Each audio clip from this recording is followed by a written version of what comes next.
many organizations that have been successful become insular because they start listening to the same voices. They start listening to the acceptable voices. We are able, with our approaches, to allow even those voices that rock the system a bit, that are a bit disturbing to the system. And more often than not, they bring a wisdom that their colleagues may have overlooked.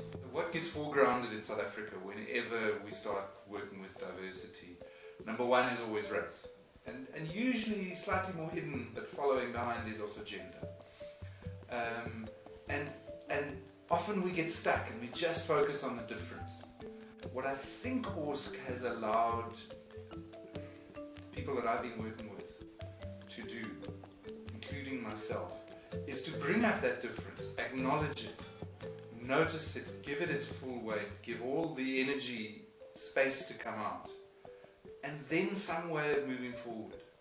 It feels like we do get angry with each other, and we have some sense of, and we're still in relationship. And that's one of the deeper teachings I think of this work is, stay in relationship, even when you're angry, even when you're actually ready to say, to hell with you. If I can't get to trust, it's hard for me to do anything in a team. It's hard for me to even engage in conflict because it's not safe to. And ORSC has got the ability to help teams tap into that, tap into building the trust they would have for each other and build everything else that they need to do.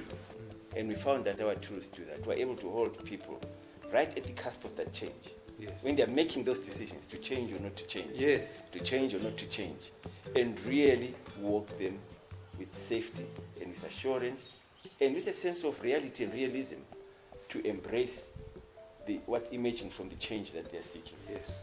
When there's complaining, which is often where we start, when there's complaining, we just say, bring it on, bring it out, it's welcome here.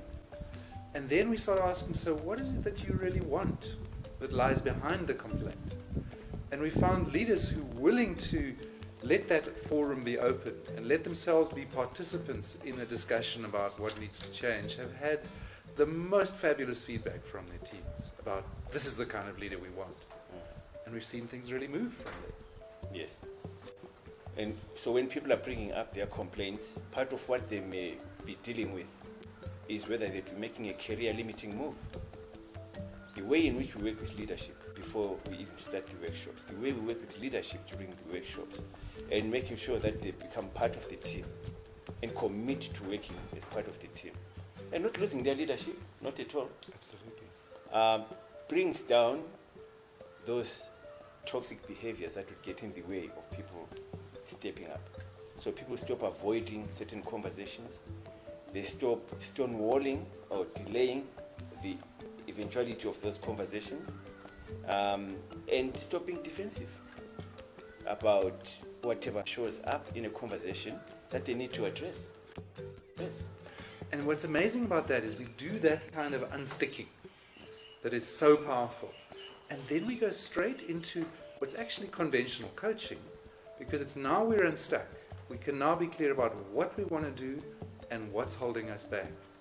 And what we do really well, I believe, is to sit down with the people and say, so how do we go forward from here? Who's going to do what? Who's going to be accountable? What's the time frame? So there is this whole softer side of the work about unfolding relationships and finding what needs to change in the relationship.